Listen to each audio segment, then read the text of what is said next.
Okay, so what we got here is the BMW E46 2006 installed with a reverse camera and Android screen. So the customer provided us the items, so we do install items you provide us. So it's full Android on here. Also fits in that nice factory look to it as well. When you put into reverse, you get reverse camera come up there, nice and clear.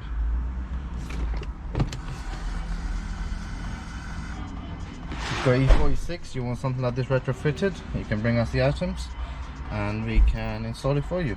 Thanks for watching. Make sure to like and subscribe.